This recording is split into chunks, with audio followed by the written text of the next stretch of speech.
The message arrived on a Tuesday morning, transmitted across 47 light-years of space in a language Earth's computers had never seen before. Within 6 hours, the world's best linguists and artificial intelligence systems had cracked it. Within 12 hours, every government on Earth wished they hadn't. Primitive species of the third planet, the message began. You have been discovered by the Calreth Empire. Your world possesses resources we require. You have two choices. Submit to our rule and become a subordinate species within our empire, or resist and be destroyed. You have one solar rotation of your planet to decide. The United Nations Emergency Council met in Geneva within hours. Representatives from every nation on Earth crowded into the chamber, their faces showing various shades of fear, anger, and disbelief. For 3 hours they shouted at each other. Some wanted to surrender immediately. Others demanded they fight. A few suggested hiding or running. Then someone from the back of the room spoke up. Nobody remembered later who it was, but they remembered what was said. They want a war? Let's give them one they'll never forget. The response Earth sent back was simple. We accept your declaration of war. However, we request 6 months to prepare our forces. Is this acceptable to the Calreth Empire? On the Imperial flagship Pride of Calreth, Commander Vekris read the translation and laughed. It was a deep, rumbling sound that echoed through the command center. His subordinates laughed with him. 6 months? These primitives wanted 6 months to prepare. Grant their request, Vekris said, still chuckling. Let them have their time. It will make no difference. Send observers to watch their preparations. I want to see what these humans think will stop us. Vekris was a veteran of 32 campaigns. He had fought the Zelthians, who could regenerate from almost any wound. He had crushed the Morthic Collective, whose hive mind made them perfectly coordinated. He had broken the Sentinel defense line, which had held for 200 years. In all his life and all the Empire's 4,000-year history, no species had ever won against them. These humans would be no different. Their technology was primitive. They still used chemical propulsion for most of their spacecraft. They had barely colonized their own moon. They were divided into hundreds of competing nations that could barely cooperate on anything. But Vekris was thorough. He sent his 3 best intelligence officers down to Earth to observe. What they reported back confused him. Commander, his chief intelligence officer said, her face troubled on the video screen. They are not mobilizing their militaries as we expected. What do you mean? Vekris asked. They are emptying their prisons, sir. All of them. Every prison facility on the planet is being processed. They are releasing the inmates. Vekris frowned. Perhaps they need the space. Are they converting the prisons into military facilities? No, sir. They are releasing the prisoners and giving them a choice. They can have full pardons for their crimes, or they can join something called the Frontier Force. Almost all of them are choosing the Frontier Force. What crimes did these prisoners commit? The intelligence officer checked her data pad. Murder, sir. Assault. War crimes from their various planetary conflicts, torture, terrorism, mass murder. The worst criminals their species has produced. They are releasing all of them. Vekris leaned back in his command chair. This made no sense. Perhaps they are desperate. They plan to throw bodies at us? There is more, sir. They are also recruiting from their military discharge records, but not the honored veterans. They are specifically finding soldiers who were removed from service for being too violent. Excessive force, unauthorized killings, insubordination, and they are offering massive payments to mercenaries and private military contractors. Over the next weeks, the reports grew stranger. Earth had divided its new force into groups. The first group they called Tier 1. These were professional soldiers who had been discharged for brutality, mercenaries with verified kill counts in the hundreds, and special forces operatives who had been deemed too unstable for normal service. The second group, Tier 2, was worse. These were the serial killers who had murdered dozens, the war criminals who had committed atrocities that made even Earth's governments uncomfortable, the truly insane who had been locked away in high-security mental facilities.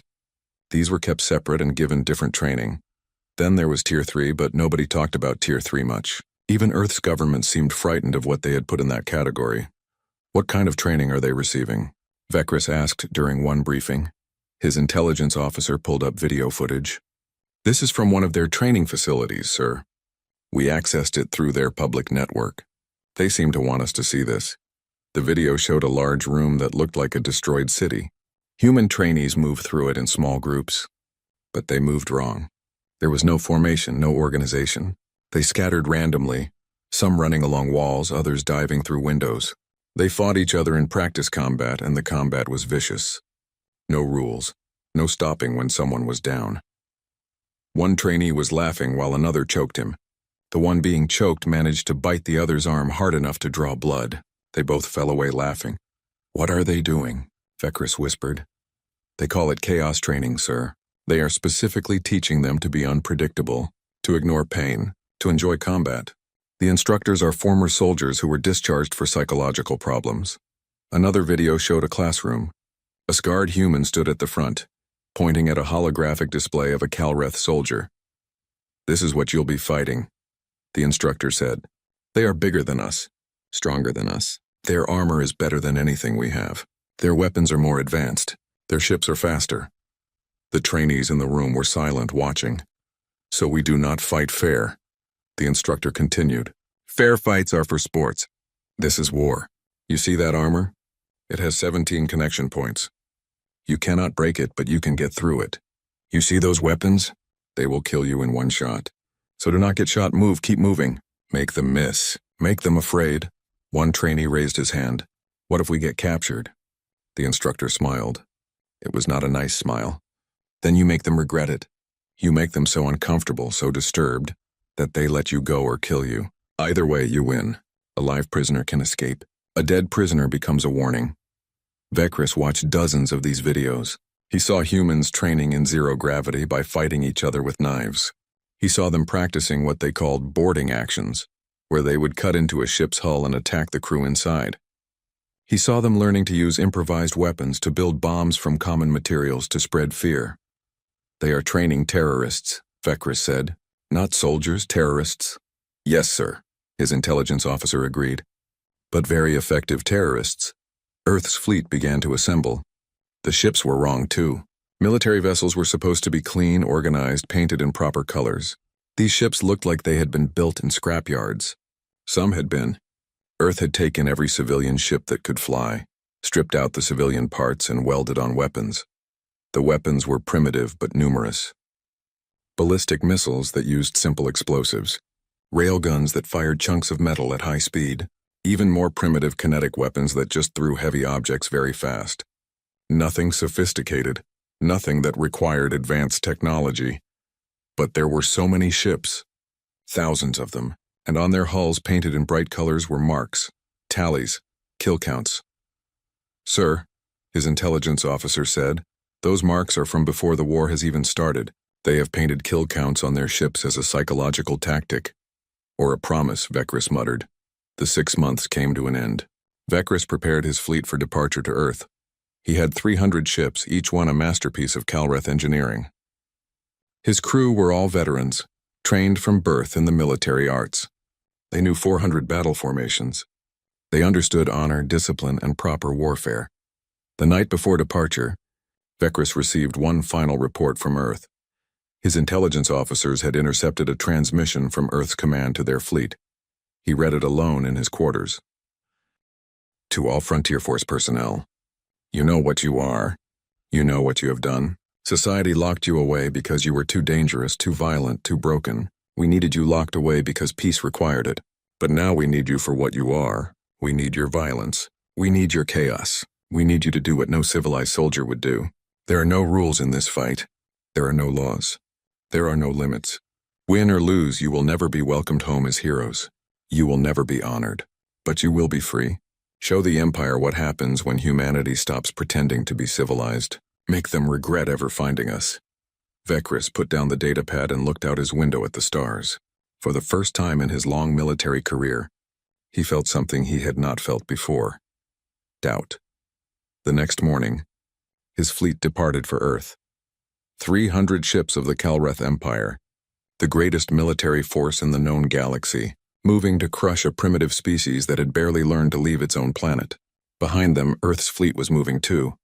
Thousands of improvised warships crewed by the most violent, unstable, and dangerous humans their species had ever produced. Men and women who had spent years, sometimes decades, locked away from society. Now they were free, they were armed, and they were coming. Vekris watched the long-range sensors as the two fleets approached each other. His ships moved in perfect formation, a beautiful display of military precision that had been perfected over millennia. The human ships moved like a swarm of insects. No formation, no pattern, just a chaotic mass of vessels that seemed to move randomly through space. "Sir," his tactical officer said, "we cannot predict their movement patterns. They have no formation." "Then we will impose order on chaos," Vekris said, trying to sound confident. "Prepare for engagement. Standard battle formation 7. Show these primitives how real warriors fight." His fleet moved into position, a perfect crescent designed to envelop and destroy an enemy. It had worked for 2,000 years against every opponent they had faced. The human fleet did not respond to the formation. They did not counter it or try to break it. They just kept coming, scattered and random, like they did not even see the trap being prepared for them. "In range in 60 seconds, the tactical officer announced. Vekris gripped his command chair. This was it. This was where the war would be decided. His perfect formations and discipline against their chaos and desperation. "Sir," the communications officer said suddenly, "we are receiving a transmission from the human fleet." "Put it through," Vekris ordered. The message was simple. Just 7 words spoken by a human voice that was laughing. No rules, no mercy, no prisoners. Then the human fleet opened fire, and Vekris realized that everything he knew about warfare was about to become completely useless. The Battle of Proxima Garrison lasted 7 hours. In those 7 hours, everything Commander Vekris understood about warfare died. The human fleet did not maneuver to counter his formation. They ignored it completely. Ships broke off from the main group in 1s and 2s, accelerating at speeds that should have killed their crews from the force. Some headed straight at his vessels. Others curved away in random directions. There was no pattern, no logic. "Target the lead ships," Vekris ordered. "Fire when ready." His weapons officers opened fire. Calreth plasma cannons, capable of cutting through a moon, lanced out at the approaching human vessels. 3 ships exploded instantly, their primitive hulls no match for advanced weapons. But the humans did not slow down. They did not retreat. They did not even try to dodge in any coordinated way. Each ship moved independently, randomly, making it impossible to predict where they would be. More ships exploded, 10, 20, 50, but hundreds more kept coming. "They are on suicide runs," his tactical officer said. "Multiple ships have set collision courses with our vessels. Point defense will handle them," Vekris said. "Stay in formation." The point defense systems activated, filling space with thousands of projectiles designed to destroy incoming missiles and debris. They worked perfectly, shredding the incoming human ships, but some got through.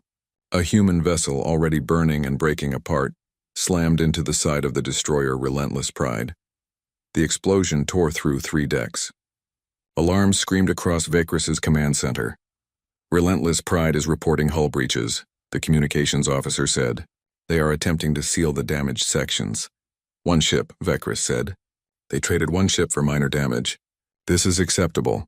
Then 6 more human ships, all of them already damaged and listing, changed course toward other vessels in his fleet. His point defense fired, destroying 4 of them. 2 got through.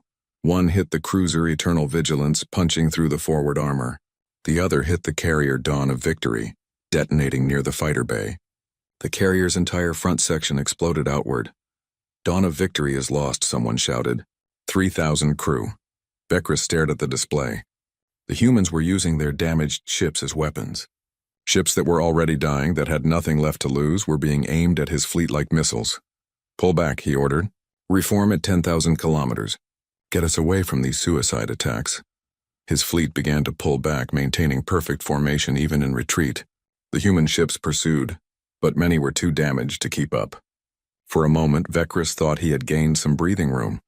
Then his sensors officer spoke up, his voice confused. "Sir, the damaged human ships that fell behind. They are moving again." "Moving?" "They were dead in space." "Yes, sir. But they are under power again. And they are heading toward us at high speed." Vekris pulled up the sensor data. Ships that had been floating, seemingly destroyed, were suddenly active again. They had been playing dead, waiting for his fleet to retreat, then reactivating. "How many?" he asked. 47 vessels, sir. All of them are broadcasting the same message." "What message?" The communications officer played it. It was a human voice screaming words over heavy music. Surprise! We're not dead yet! The 47 ships accelerated hard. They were too close to the fleet now. Point defense was less effective at this range. The ships spread out, each one targeting a different vessel.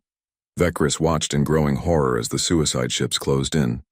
His fleet fired everything they had. Plasma cannons, missiles, kinetic weapons. They destroyed 31 of the ships. 16 got through. The impacts were devastating. Not because the ships themselves were so dangerous, but because the humans had filled them with explosives. They had turned damaged vessels into bombs, then flown them directly into his fleet while pretending to be dead. Casualty report, Vekris demanded. The numbers came in slowly. 6 destroyers heavily damaged, 2 cruisers destroyed. 1 carrier, the Eternal Dawn, had been hit in the reactor section. It was a total loss, and it was too close to the fleet. When it exploded, the blast caught 2 other ships in one attack, using ships he thought were already dead. The humans had destroyed or disabled 1/10 of his fleet. Ground forces are requesting permission to land on Proxima Garrison, his communications officer said. They say the orbital bombardment has cleared the human defensive positions. Vekris had almost forgotten about the ground battle. While the fleet engagement happened, he had ordered his troop carriers to proceed to the human colony on Proxima Centauri. It was a small settlement, barely 50,000 humans. His ground forces numbered 10,000 elite Calreth soldiers. Permission granted, he said. Tell them to be cautious. The troop carriers descended through the atmosphere. Vekris watched through the command feeds. The carriers were massive ships capable of deploying 1,000 soldiers each in minutes. They landed in perfect formation around the human colony, which was burning from the orbital strikes. The first carrier's doors opened. Calreth soldiers marched out in perfect ranks, their armor gleaming, their weapons ready. They had done this 1,000 times on 100 worlds. The humans opened fire from everywhere at once, from buildings that were supposed to be destroyed, from holes in the ground, from positions that should not exist. The weapons were primitive, bullets and explosives, but there were so many of them. Calreth soldiers fell. Their armor held against most of the fire, but concentrated fire could still penetrate, and the humans seemed to be concentrating their fire very effectively. Ground forces are taking heavy casualties, the tactical officer reported. They are requesting support. We already bombarded their positions, Vekris said. Where are they firing from? The answer came from the ground commander, his voice strained. They are in the underground tunnels, sir. They built tunnels under the entire colony. The bombardment did not touch them. Vekris felt a cold sensation in his chest. The humans had known the bombardment was coming. They had prepared for it. They had gone underground and waited. The ground battle turned into chaos. Calreth soldiers were trained for open warfare, for honorable combat. The humans fought from hiding, using ambushes and traps. They did not stand and fight. They would shoot from a window, then disappear. They would detonate explosives remotely. They would attack from behind. One squad of Calreth soldiers entered a building, searching for human fighters. The building exploded. The humans had rigged the entire structure with explosives and waited for soldiers to enter before detonating it. Another squad was ambushed in a narrow street. The humans attacked from above, dropping from rooftops with knives and improvised weapons. The fight was close and brutal. Calreth soldiers were bigger and stronger, but the humans fought like animals, clawing and biting when their weapons failed. Vekris watched the helmet camera feeds in disbelief. One human fighter, shot 3 times and clearly dying, continued to fight. He grabbed a Calreth soldier's weapon and tried to turn it on its owner. When that failed, he used his last strength to pull the pin on a grenade, killing himself and 2 soldiers nearby. They do not fear death, his tactical officer whispered. Why do they not fear death? The ground battle lasted 3 hours. When it ended, the human colony was completely destroyed. Every building was rubble. Every tunnel had been collapsed. The Calreth had won, but of the 10,000 soldiers who had landed, only 6,000 made it back to the carriers. 4,000 dead or wounded, fighting an enemy that numbered less than 5,000. The survivors were shaken. Vekris could see it in their faces on the video feeds. They had won, but they looked like they had lost. One of the carriers reported finding a human survivor. They brought him aboard for interrogation. Vekris ordered him brought to the medical bay, where he could observe the questioning remotely. The human was young, maybe 20 Earth years old. He had been shot twice and was missing his left hand. He should have been unconscious from blood loss and shock. Instead, he was laughing. "Why are you laughing?" the interrogator asked through a translator. The human looked up at the camera, knowing Vekris was watching. His eyes were bright, almost fevered. "Because you think you won. You think this is victory. We destroyed your colony. Your people are dead." "Yeah," the human said, still laughing. "We're dead, but we took 4,000 of yours with us. And now you know. Now you understand what kind of fight this is going to be." The interrogator leaned forward. "Why do you fight like this? Where is your honor? Your discipline?" The human's laughter stopped. His face became serious. "Honor? Discipline? We're not soldiers. We're criminals, psychopaths, and killers. Earth opened the cages and pointed us at you. We have been locked away our whole lives, and now we are free. Free to fight, free to kill, free to die. And we're having the time of our lives. But you will lose," the interrogator said. "We are stronger. We have more ships, better technology. You cannot win." The human smiled again. It was a terrible smile. "Maybe. But we will make you regret ever finding Earth. We will make you scared to sleep. We will make every victory cost you so much that you will wish you had never started this war." The interrogator looked uncomfortable. "What shall we do with him, Commander?" Vekris thought for a moment. Then he made a decision he would later regret. "Release him. Give him medical treatment, put him on a shuttle, and send him back to Earth." His officers looked at him in shock. "Sir, I want Earth to know what happened here. I want them to see what we can do. Release him." The human was treated, his wounds sealed, his missing hand given a basic prosthetic. They put him on a shuttle with enough fuel to reach the nearest human outpost. Before he left, the human asked to speak to Vekris directly. Against his better judgment, Vekris allowed it. The human's face appeared on his screen, still pale from blood loss but still smiling. "Thank you for the medical treatment. Very honorable of you. I want your people to know what happens when they fight us," Vekris said. "Oh, they will know," the human said. "But not the message you think you are sending." "What do you mean?" The human leaned closer to the camera. "You killed 5,000 of us and lost 4,000 of your own. That is nearly 1-to-1, and we were not even your main target. We were just a colony, a small settlement. Now imagine what the main fleet will do, the Tier 1 fighters, and if things get bad, Tier 2, and if things get really bad, Tier 3. "What is Tier 3? Vekris asked before he could stop himself. The human's smile faded. For the first time, he looked serious. "Pray to your gods you never find out." The shuttle launched. Vekris sat in his command chair, staring at the casualty reports. 8 ships destroyed or crippled, 4,000 ground troops dead, against an enemy that should have been easy to defeat. His communications officer interrupted his thoughts. "Sir, we are receiving reports from the other engagement fleets. They have also made contact with human forces. Results?" Vekris asked. "Similar to ours, sir. Heavy casualties, unpredictable tactics, suicide attacks. The humans are fighting the same way everywhere." Vekris pulled up a tactical map of the war. The Empire had sent forces to 6 different human colonies. All 6 were reporting the same thing. Heavy losses, disturbing tactics, enemies that fought without fear or honor. In 3 days of fighting, the Empire had won every single battle. They had destroyed human colonies, captured human territory, and proven their military superiority. But Vekris looked at the casualty figures and felt cold. They had won every battle, but each victory cost them dearly, and Earth had not even committed its main fleet yet. This was just the beginning. 3 months after the first battles, Commander Vekris stood before the Emperor's War Council on the capital world of Calreth Prime. The Grand Chamber was designed to intimidate, with walls showing the Empire's 4,000 years of victories. Vekris felt each one of those victories judging him now. "Explain," the Emperor said.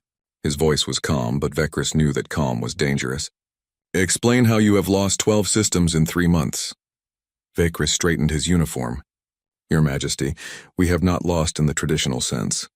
We have won every major engagement. Every battle ends with human casualties outnumbering ours. We have destroyed hundreds of their ships. And yet," the Emperor said softly, "they hold 12 systems that were ours, systems you were supposed to defend."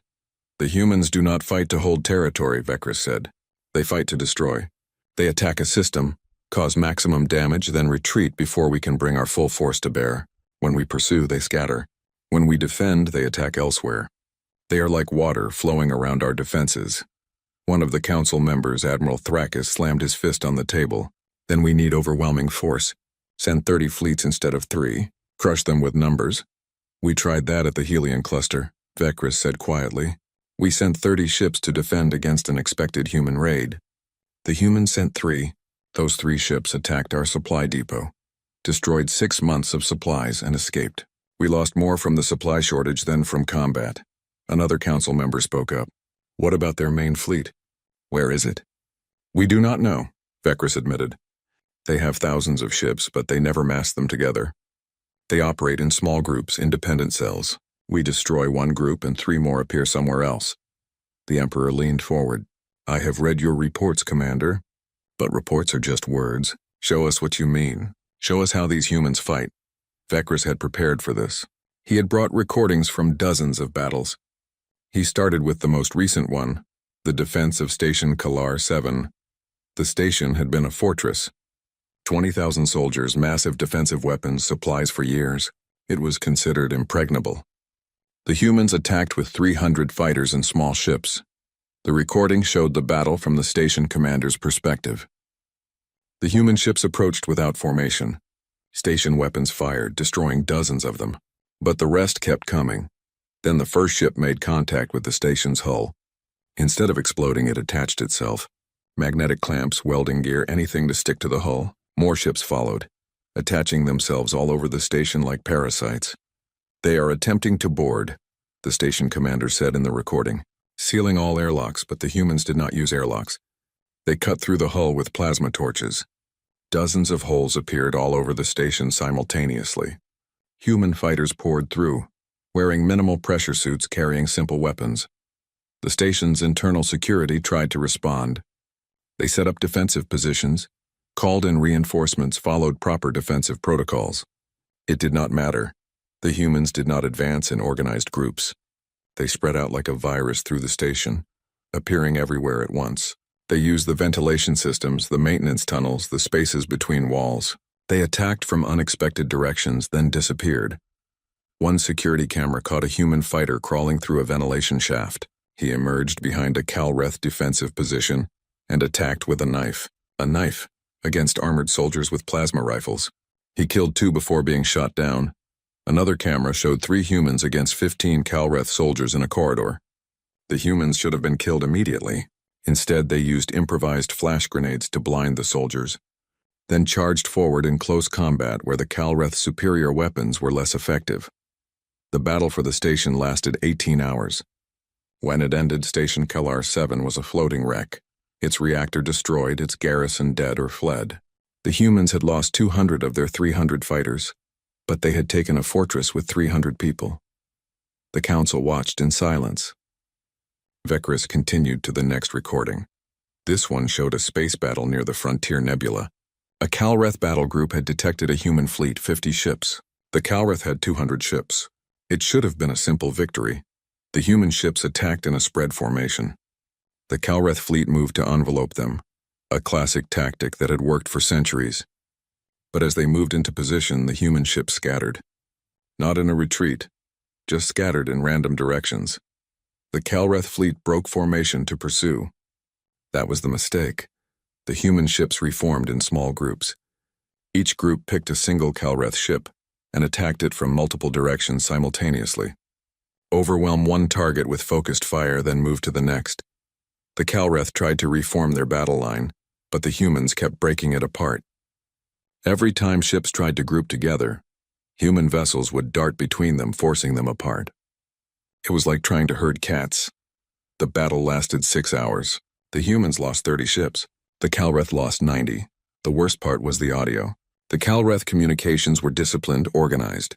The human communications were chaos, laughing, shouting, celebrating every kill. One human pilot, his ship already damaged and venting atmosphere, rammed a Kalreth cruiser while screaming with joy. They are insane, one council member whispered. Yes, Vekris agreed. That is exactly the problem. He showed more recordings. A ground battle where humans used their own dead as cover, propping up bodies to draw fire. A boarding action where humans deliberately vented atmosphere from their own section. to freeze out Calreth defenders, an ambush where humans waited in space in unpowered suits, floating like debris for 3 days until a Calreth patrol came close enough to board. Each tactic was disturbing. Together they painted a picture of an enemy that did not play by any rules, that did not value life, that saw death as just another weapon. Enough, the Emperor said finally. I have seen enough. What do you recommend, Commander? Vekris hesitated. What he was about to say could end his career, possibly his life. But he had sworn to tell the Emperor the truth. I recommend we negotiate peace. Silence filled the chamber. It stretched on for long seconds. Peace? Admiral Thrakis stood up, his face purple with rage. We have never surrendered. Not in 4,000 years. We do not make peace with inferior species. We are not inferior, said a new voice. Everyone turned. Vekris had brought a guest cleared by the Emperor himself. A human prisoner, captured 2 weeks ago during the Battle of Serenity Station. His name was Marcus Drake, formerly a soldier in Earth's army, discharged for what his file called excessive enthusiasm in combat. Drake was not restrained. He walked to the center of the chamber calmly, looking around at the assembled council with interest. His Earth military uniform was clean, and he carried himself like he was at a casual meeting, not facing the leaders of a galactic empire. You wanted to understand humans, Vekris said. I brought you one. Marcus Drake has agreed to answer questions honestly. The Emperor studied Drake for a long moment. You volunteered to be here? Yes, Drake said. I was curious. Wanted to see the inside of the Imperial Palace. Pretty fancy. You are not afraid? Drake shrugged. Of what, dying? I have been shot 4 times, stabbed twice, and blown up once. I have jumped out of perfectly good aircraft for fun. What is there to be afraid of? Admiral Thrakis leaned forward. We could execute you right now. You could, Drake agreed cheerfully. But then you would not learn what you need to know. And what is that? The Emperor asked. Why, you cannot win this war. The chamber erupted in shouts. Guards moved toward Drake, but the Emperor raised his hand. Explain. Drake walked to the tactical display showing the current war situation. He pointed at the 12 systems marked in red, formerly Calreth territory, now abandoned or destroyed. You think we are beating you with tactics or technology? That is not true. Your tech is way better than ours. Your soldiers are better trained. Your formations are perfect. You should be winning easily. Then why are we not? Vekris asked. Drake turned to face him. Because you care about winning. We care about hurting you. There is a difference, he pointed at one of the red systems. You took this system back from us last month. You won the battle, but we destroyed all the infrastructure before we left. The mines, the refineries, the stations. It will take you 5 years to rebuild. Was that a victory? We drove you out, Admiral Thrakis said. Right. And it cost you 30 ships and 6,000 soldiers to drive out 300 of us. And we will probably come back in a month and do it again. How many times can you afford to win before you run out of ships and soldiers? The Emperor's expression did not change. You believe you can win through attrition. But we have far more resources than Earth. We can outlast you. Can you? Drake asked. See, that is the thing. We sent Tier 1 first. Professional soldiers, mercenaries, discharged special forces. Dangerous, but still basically sane. We have been fighting you for 3 months with just Tier 1. And? Vekris prompted. And Earth has already authorized the deployment of Tier 2. They launch next week. Vekris felt his blood run cold. He had read the intelligence reports on Tier 2. What is Tier 2 exactly? Drake's smile faded. The people Earth was scared to let out even for this war. Serial killers with body counts in the dozens. War criminals who committed atrocities that made the Geneva Convention cry. Cult leaders, terrorists, the truly broken ones. Tier 1 are people who got in trouble for being too violent. Tier 2 are people who were locked away because society literally could not contain them safely. And if Tier 2 is not enough? The Emperor asked. Then there is Tier 3, Drake said quietly. But honestly, I hope it does not come to that. I've seen the files on Tier 3, they scare me. What is Tier 3? Admiral Thrakis demanded. I do not know exactly. Those files are classified above my level, but I know they exist. Earth has been studying psychological warfare, bioweapons, and neurological enhancement for decades. All the projects that were shut down for being too dangerous or too immoral, they put all of that into Tier 3. The chamber was silent. Finally, the Emperor spoke. You are trying to frighten us. No, Drake said. I am trying to save lives. Your lives and ours. Because here's the truth, we cannot beat you militarily. But we do not have to. We just have to make winning too expensive. We just have to make you tired of fighting. And we are really, really good at that. He walked back to the center of the chamber. Every soldier you lose is one of your best. Trained from childhood. Valuable, irreplaceable. Every soldier we lose is someone Earth was happy to get rid of anyway. We are trading our trash for your treasures. How long can you afford that trade? Vekris had to admit the human had a point. The Empire's casualties were mounting. Not just in numbers, but in morale. Soldiers were requesting transfers away from the front lines. Some were deserting. The psychological evaluations showed increasing trauma, fear, and stress disorders. The humans were not just killing Calreth soldiers. They were breaking them mentally. Your Majesty, Vekris said carefully, Drake speaks truth even if it is unpleasant. We are winning battles but losing the war. Our forces are exhausted. Our supply lines are stretched. And the humans show no sign of stopping. Because we cannot stop, Drake added. Most of us have nothing to go back to. We are criminals, remember? When this war ends, we go back to prison or we die. Either way, we have no future except this war. So we will fight until we are all dead or you give up. And there are millions more where we came from. The Emperor sat back in his throne. For a long time he said nothing. The council waited, anxious. Finally he spoke. I will consider your words. But know this, human. The Empire does not surrender. We have never surrendered. We will find a way to defeat you. Good luck with that, Drake said. But do it fast. Because Tier 2 launches in a week and they make us look like kindergarten teachers. The meeting ended. Guards escorted Drake away. The council members filed out, talking in low voices. Vekris remained, waiting for the Emperor's private audience.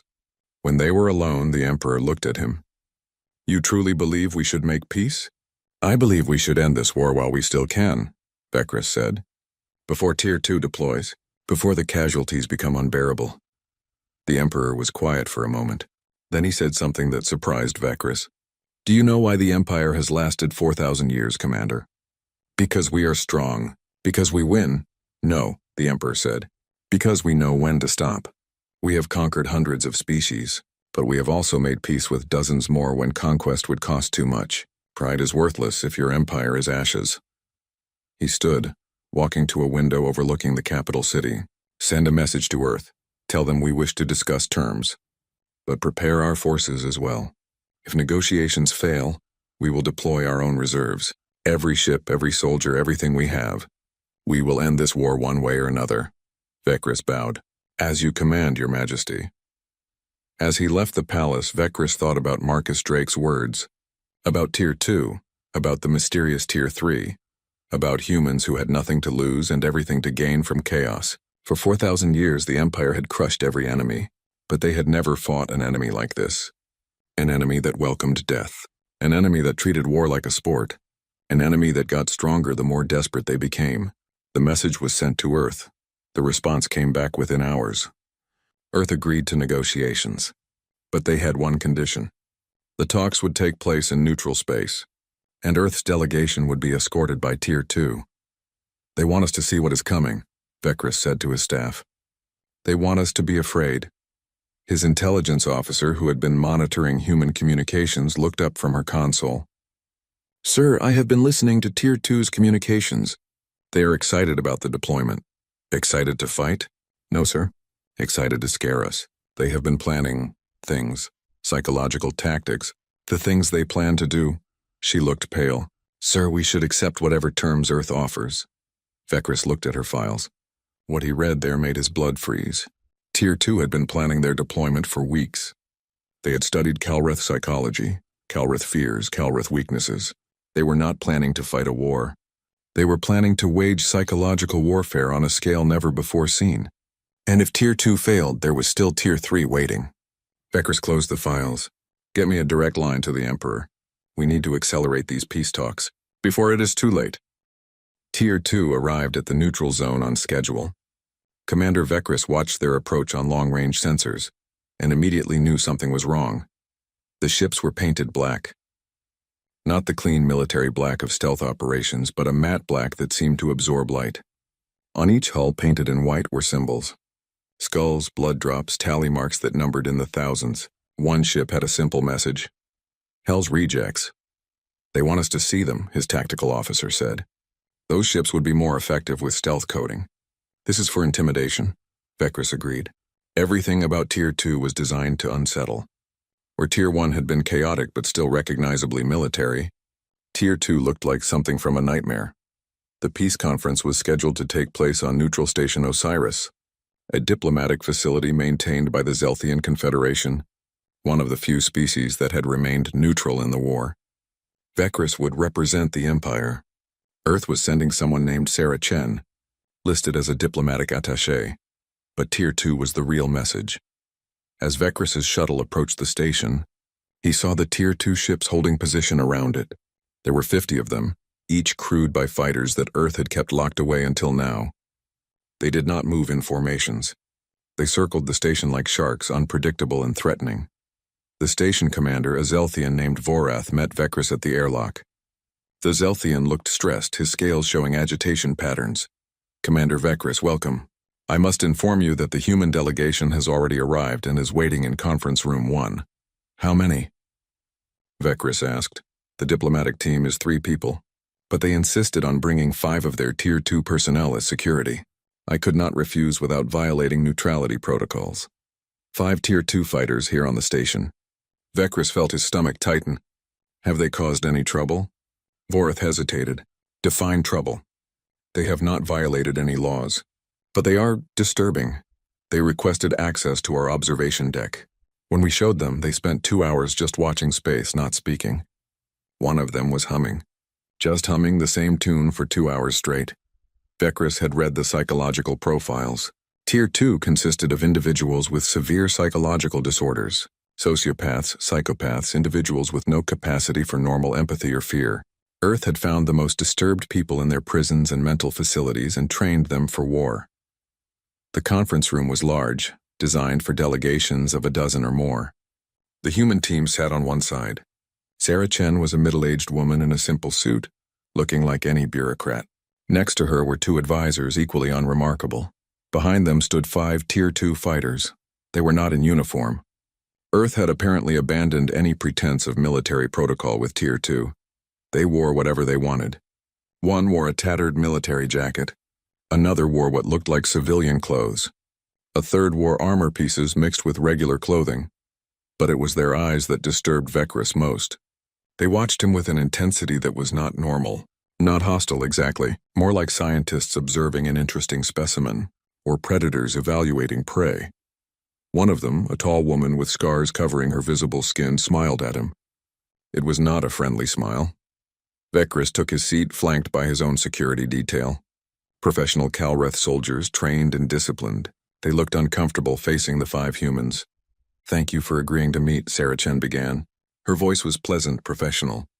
"The government of Earth wishes to discuss terms for ending this conflict." "The Empire is willing to listen," Vekris replied. "But we will not surrender. That is not negotiable." "We are not asking you to surrender," Chen said. "We are asking you to leave. Withdraw your forces from human territory. Acknowledge our independence. In return, we will cease all offensive operations." "You hold 12 of our systems," Vekris said. "Systems that belonged to the Empire for centuries." "We hold them because you cannot defend them," Chen replied, "and because defending them costs you more than they are worth. We are offering you a way to end this without further loss." One of the Tier 2 fighters laughed. It was a short, sharp sound. Chen glanced back at him and he fell silent, but the smile remained on his face. Vekris tried to ignore him. "The Empire requires reparations. You have cost us thousands of lives and enormous resources. You invaded us," Chen said, her voice still calm. "We defended ourselves. If anyone owes reparations, it is you. We offered you a place in the Empire. You chose war. You offered us slavery. We chose freedom." The negotiations continued for an hour. Vekris made demands. Chen countered them. They argued about territory, about resources, about responsibility. It was diplomatic theater, both sides positioning for advantage. All the while, the 5 Tier 2 fighters stood silent, watching. Occasionally, one would whisper to another. Once, one of them yawned, looking bored. Finally, Vekris called for a recess. He needed to consult with the War Council. Chen agreed, and both delegations retreated to their respective quarters. In his private room, Vecris opened a secure channel to Calreth Prime. The Emperor's face appeared on the screen. "Report," the Emperor commanded. "The humans are offering peace, but on their terms. No reparations, no acknowledgement of imperial authority, just mutual withdrawal and recognition of boundaries. Unacceptable. The Empire does not retreat. Your Majesty, I recommend we accept their terms." The Emperor's expression hardened. "Explain." Vecris chose his words carefully. "I have seen Tier 2 now. Not in combat, just standing in a room, and they are wrong. Something is fundamentally wrong with them. They do not act like soldiers or even like Tier 1. They act like they are playing a game and we are the toys. You fear them? I fear what they represent. If Tier 1 caused us this much trouble, what will Tier 2 do? And there is still Tier 3. The Emperor was quiet for a moment. "I will not decide this alone. I am convening an emergency session of the full Imperial Senate. They will vote on whether to accept Earth's terms or continue the war. How long will that take?" 3 days. "Can you stall the negotiations?" "I will try," Vecris said. The channel closed. Vecris sat alone, thinking. 3 days. He needed to keep the humans talking for 3 days while the Senate decided the Empire's fate. There was a knock at his door. One of his security officers entered, looking disturbed. "Sir, we have a situation. One of the human Tier 2 personnel has requested a meeting with you. Private. No witnesses." Vecris felt a chill. "Which one?" "The one they call Marcus Fenrir." "His file." "Sir, you should read his file." Vecris pulled up the information his intelligence team had gathered. Marcus Fenrir, age 34, former Special Forces operator. Discharged after an incident in a war zone where he had apparently killed 14 enemy combatants in close combat with his bare hands. After discharge, he had been arrested for multiple violent crimes. During his imprisonment, he had killed 3 other inmates in separate incidents. All ruled self-defense but suspicious. Psychological evaluation, severe antisocial personality disorder, possible sadism, high intelligence, complete lack of fear response. "Why does he want to meet me?" Vecris asked. "He said he has information you need. About Tier 3. That decided it. I will meet him. But maintain security presence outside the room." "Sir, are you sure?" Vecris stood. "If the humans wanted to kill me, they could have done it already. This is something else." The meeting room was small, just a table and 2 chairs. Marcus Fenrir was already there, sitting casually with his feet up on the table. He was younger than Vecris expected, with dark hair and eyes that seemed almost black. His face was unmarked except for a single scar running from his left ear to his chin. "Commander Vecris," Fenrir said, not bothering to stand. "Thanks for meeting me. I know this is irregular." Vecris sat across from him. "Your diplomat did not send you." "Chen? Nah. She would have told me not to come. But I wanted to talk to you privately. Soldier to soldier, you know?" "You are not a soldier. You are a criminal." Fenrir laughed. "True, very true. But I used to be a soldier and you still are. So we can talk straight, right? No political bullshit." "What do you want?" Fenrir's smile faded. "I want to give you some advice. Accept the peace terms. Take the deal. Go home." "Why would you want that? Are you not here to fight?" "Oh, I am here to fight," Fenrir said. "I am really hoping you say no, actually, because I have been locked up for 7 years, and I really want to hurt someone. But I thought you should know what you are getting into if you keep this war going." "Threats?" "Facts." Fenrir leaned forward. "Tier 1 was professionals having fun. Tier 2 is monsters off the leash. But Tier 3? Tier 3 is something different entirely." "Then tell me, what is Tier 3? Fenrir looked uncomfortable for the first time. "I do not know all the details. They do not tell us everything. But I know some things. Tier 3 is not fighters. It is not soldiers at all." "Then what is it?" "It is everything Earth tried and decided was too immoral to use. Biological weapons designed to target specific species. Psychological warfare using subliminal programming. Viruses that rewrite behavior. Nanomachines that can infiltrate and sabotage from within. Every evil experiment that Earth's governments shut down over the last century, they kept the data. They kept the research, and they put it all into Tier 3. Vekris felt cold.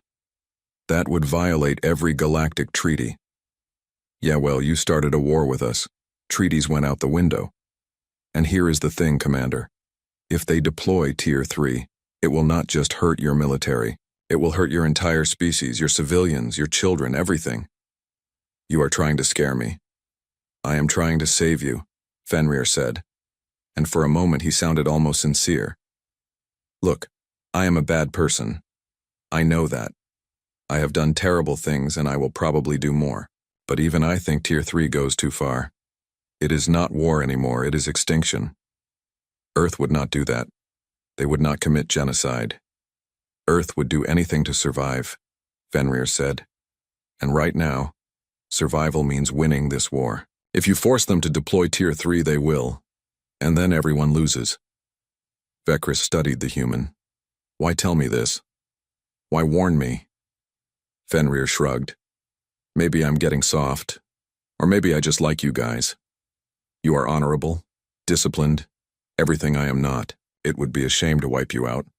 Plus, if Tier 3 gets deployed, there will be no more fighting, and I really like fighting.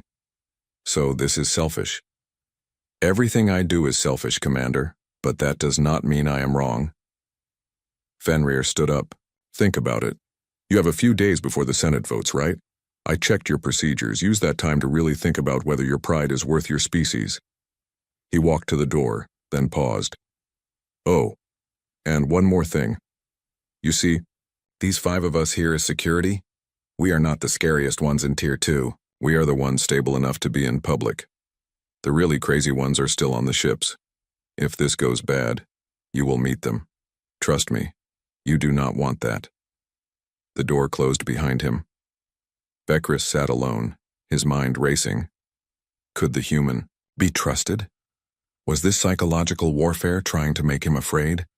Or was Fenrir genuinely warning him? He opened his secure channel again, this time to his intelligence chief. I need everything we have on Earth's weapons research programs. Everything they have ever developed or tested, no matter how classified. The information came back within hours. As Vekris read through it, his blood ran cold. Earth had indeed developed biological weapons. Diseases that could target specific genetic markers. They had tested them, refined them, then officially destroyed them and signed treaties banning their use. But the data still existed. Earth had researched psychological warfare, sounds and frequencies that could induce fear or aggression, drugs that could alter behavior, mind control techniques using technology and chemistry. They had deemed these too dangerous and locked the research away. But the research still existed. Earth had experimented with nanotechnology. Microscopic, machines that could infiltrate bodies or systems, gathering information or causing sabotage from within. The programs had been shut down due to ethical concerns, but the technology still existed. Tier 3 was not a bluff. It was real. And if Earth deployed it, the war would become something far worse than a conflict between soldiers. Vekris made his decision. He opened a priority channel to the Emperor. Your Majesty, I need to speak before the Senate. I have new information that is vital to their decision. 3 days later, the Imperial Senate gathered. 5,000 senators representing every major world in the Empire. They had heard the arguments for and against peace. They had reviewed the casualty reports and the strategic analysis. Now Vekris stood before them and told them about Tier 3. He showed them the research. He explained what Earth was capable of. He made it clear that continuing the war risked not just military defeat, but something far worse. When he finished, the chamber was silent. Then the Emperor spoke. I call for a vote. Should the Empire accept Earth's peace terms, or continue the war? The vote was not close. 4,000 senators voted for peace. Only 800 voted to continue fighting. The Empire, for the first time in 4,000 years, chose to retreat. The next day, Commander Vekris met with Sarah Chen again. The Empire accepts your terms. We will withdraw from disputed territory. We acknowledge Earth's independence and sovereignty. Chen nodded. Thank you, Commander. You have made the right choice. Behind her, Marcus Fenrir smiled. Damn. I was really hoping you would say no. I know, Vecris said. That is why I said yes. The treaty was signed 6 weeks after the Senate vote. It was held on neutral station Osiris, with representatives from 12 neutral species witnessing. The document was simple. The Kalreth Empire would withdraw from all disputed systems. Earth would cease offensive operations. Both sides would establish diplomatic relations and open trade negotiations. Neither side claimed victory. Both sides pretended the war had been a misunderstanding. Commander Vecris signed for the Empire. Sarah Chen signed for Earth. They shook hands for the cameras and both knew they were lying. The Empire had lost. Not militarily, but they had lost nonetheless. They had blinked first. After 4,000 years of never surrendering, never retreating, they had chosen peace over victory, and Earth had won. Not by destroying the Empire's fleets or conquering their worlds, but by making victory too expensive. They had won by being willing to go further, deeper into darkness than the Empire could stomach. As the ceremony ended and the delegations prepared to depart, Vecris found himself standing on the observation deck looking out at the stars. He was not alone. Marcus Fenrir stood nearby, also watching the void. You are not celebrating, Vecris observed. Fenrir shrugged. Nothing to celebrate. The war is over. I go back to Earth, probably back to prison eventually. My vacation is done. You wanted to fight. I always want to fight, Fenrir said. It is what I am good at. It is what I am for. But peace is probably better for everyone else, so whatever. Vecris was quiet for a moment.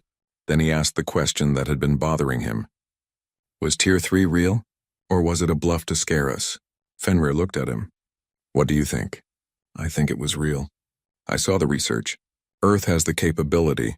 Then there is your answer. But would Earth have actually used it? Fenrir smiled, but it was a sad smile. You know what is funny? I do not know. I really do not. Earth's government is desperate to look civilized. They want to be the good guys. They locked people like me away because we reminded them of what humanity can be. But when their survival was threatened, they let us out. They armed us. They pointed us at you. He turned back to the stars. So would they use Tier 3 if they had to? I think they would. Because survival beats morality every time.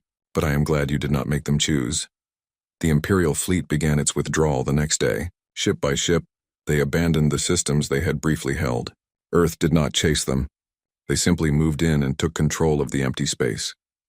Vecris returned to Kalreth Prime to find the capital in turmoil. The news of the peace treaty had been received poorly. Protests filled the streets. Some called for the Emperor's removal. Others demanded the war be restarted. But most were just confused. How had the mighty Empire been defeated by a species that could barely reach the stars? Vecris was called before the Emperor one final time.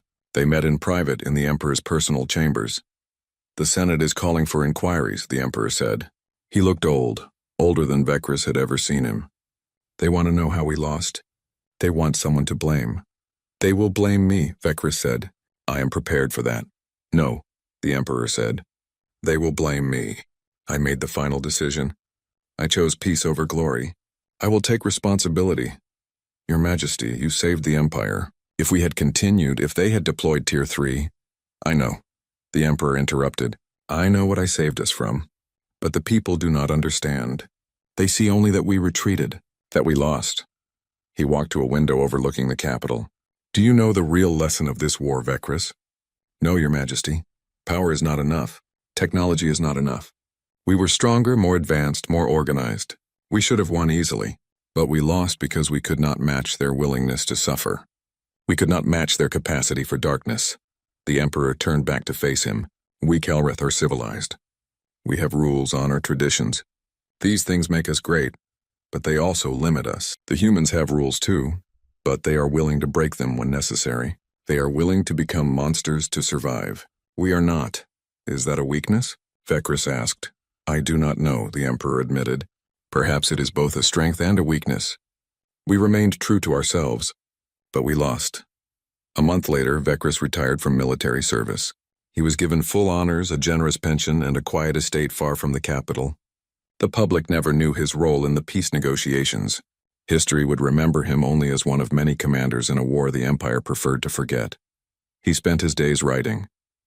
A manual on warfare, but not the kind the Empire had taught for millennia. This was something different. A study of psychological warfare, asymmetric combat, and fighting enemies who did not follow traditional rules. The book was titled, Never Fight Species Who Have Nothing to Lose. It became required reading at the Imperial War Academy within 5 years. On Earth, the aftermath was different but equally complicated. The Frontier Force personnel returned to Earth as heroes. Parades were held. Medals were awarded. Politicians gave speeches about their bravery and sacrifice. But within weeks, the reality set in. Earth had sent criminals and psychopaths to fight a war, and now they were back. Most could not simply return to civilian life. Many did not want to. The government's solution was pragmatic but cynical. They offered 3 choices to Frontier Force veterans. First, they could return to prison to serve out their original sentences, minus time served in combat. Second, they could accept exile to newly established frontier colonies, far from Earth's major population centers. Third, they could join a new organization called the Frontier Security Force, essentially becoming permanent mercenaries for hire. Most chose exile or the security force. Very few chose to return to prison. Marcus Fenrir chose exile. He and several hundred other Tier 2 personnel took ships to a frontier world called New Haven. It was barely habitable, on the edge of human space, perfect for people that Earth wanted to forget about. Sarah Chen, who had negotiated the peace treaty, was promoted to ambassador. Her first assignment was to establish formal diplomatic relations with the Calreth Empire. It was awkward. Everyone knew what had really happened. Everyone knew the peace was built on fear, not respect. But trade agreements were signed. Cultural exchanges were arranged. Slowly, carefully, humans and Calreth learned to coexist. The truth about Tier 3 leaked eventually. News organizations got hold of classified documents. Scientists came forward to confirm that yes, Earth had indeed developed weapons that could target specific species. Yes, they had been prepared to use them if necessary. The scandal dominated news cycles for months. Investigations were launched. Government officials were questioned. Some resigned. Others faced prosecution. But most people understood. When faced with extinction, humanity had been willing to do anything to survive. Right or wrong, it had worked. 10 years after the war ended, Commander Vekris received an unexpected visitor at his estate. The security system announced a shuttle approaching, registered to a human diplomatic vessel. Curious, Vekris went to greet his guest. He was surprised to see Sarah Chen walking up his garden path. "Ambassador Chen," he said, bowing slightly. "This is unexpected." "Former ambassador," she corrected with a smile. "I retired last year. I hope you do not mind the unannounced visit." "Not at all. Please come in." They sat in his study, drinking tea that Vekris had imported from a Zelthian merchant. For a while they made small talk. The weather, the state of galactic politics, mutual acquaintances. Finally, Chen got to the point. "I came to ask you a question, something that has bothered me for 10 years. Ask, why did you really advocate for peace? Was it fear of Tier 3? Fear of casualties? Or something else?" Vekris considered his answer carefully. "All of those reasons. But mostly, I think, because I realized we were fighting the wrong war." "What do you mean?" "We were fighting to win." "You were fighting to not lose." "Those are very different motivations. We could win every battle and still lose the war, because you would never stop. You could not afford to stop." Chen nodded slowly. "You understood us better than we understood ourselves. Perhaps. Or perhaps I just recognized something I saw in my own species' history. The Calreth Empire was not always an empire. 4,000 years ago, we were a single planet, divided into hundreds of nations. We fought wars constantly. Brutal wars. Wars where entire populations were destroyed. What changed? We grew up, Vekris said. We learned that there are better ways to resolve conflicts. We developed honor codes, diplomatic protocols, rules of war. We became civilized. And those rules served us well for millennia. Until you met us. Until we met you, Vekris agreed. You reminded us of what we used to be. Young, violent, willing to do anything to survive. And we realized that all our rules, all our civilization meant nothing if we could not protect ourselves from species that did not share those rules. Chen looked out the window at Vekris's garden. "Do you think we are capable of becoming civilized?" "Like you?" I think you are already civilized, Vekris said. You have laws, culture, art, science. The fact that you are willing to break those rules to survive does not make you uncivilized. It makes you pragmatic. Some would say it makes us monsters. Some of your people are monsters, Vekris said bluntly. I met them. But they are your monsters. You created them. You controlled them. You used them for a purpose. That takes a kind of strength we Kelreth lack. They talked for hours, about the war, about peace, about the future. When Chen finally left, Vekris felt something he had not felt in years. Hope. Perhaps the two species could learn from each other. The Empire could learn flexibility, pragmatism, the willingness to adapt. Humanity could learn discipline, patience, the value of rules. Or perhaps they would go to war again someday. Perhaps the peace was temporary, just a pause before the next conflict. But for now there was peace, and that was enough. 15 years after the treaty, a new threat emerged. The Korvax swarm, a species of hive-minded insectoids, began expanding aggressively into both human and Kalreth space. They did not negotiate. They did not accept diplomacy. They simply consumed everything in their path. The Kalreth Empire mobilized its fleets. Humanity mobilized the Frontier Security Force, but separately neither seemed capable of stopping the swarm. Then someone in Earth's government had an idea. The joint operation was unprecedented. Kalreth ships providing advanced weapons and defensive technology, human fighters providing unpredictable tactics and fearless aggression, working together, coordinating for the first time. The Battle of Korvax Prime lasted 3 weeks. It was brutal. Both sides took heavy casualties, but in the end, the combined force destroyed the swarm's central hive and broke their invasion. Vekris, brought out of retirement to advise on the operation, stood on the command deck of a Kalreth flagship and watched the final battle. Next to him stood Marcus Fenrir, now officially a consultant with the Frontier Security Force. You know what is funny? Fenrir said as they watched explosions light up the darkness. We spent a year trying to kill each other. Now we are fighting side by side. War makes strange allies, Vekris said. I guess? Fenrir grinned. But damn, it feels good to be fighting again. I missed this.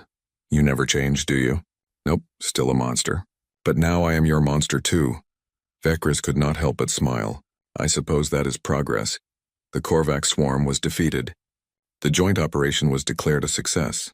New treaties were signed, formalizing military cooperation between Earth and the Empire. Historians would later mark this as the real end of the human Kalreth War. Not the treaty that ended the fighting, but the battle where former enemies became allies. On New Haven, the frontier colony where many Frontier Force veterans had settled, a monument was erected. It listed the names of all who had died in the war, human and Kalreth both. At the bottom, someone had carved a message. Nobody knew who put it there, and no government ever officially acknowledged it. But everyone who saw it understood. They wanted war, but not this one. We gave them chaos, and chaos won. May we never need to do it again. Vekris visited the monument once near the end of his life. He read the message and thought about all he had seen, all he had learned. The galaxy was bigger than he had imagined, more dangerous, more complicated. And humanity, this young species that had barely learned to reach the stars, had taught the Empire a lesson 4,000 years of conquest had not. That civilization was fragile. That rules only worked when everyone followed them. That sometimes, to preserve civilization, you had to be willing to set it aside. It was a terrible lesson, but a necessary one. As Vekris turned to leave, he saw a figure standing nearby. Marcus Fenrir, older now but still carrying himself like a predator. They had not arranged to meet, but neither was surprised to see the other. You come here often? Fenrir asked. First time, Vekris said. You? Every year. Anniversary of the treaty. I figure somebody should remember. Remember what? The victory? Fenrir shook his head. Not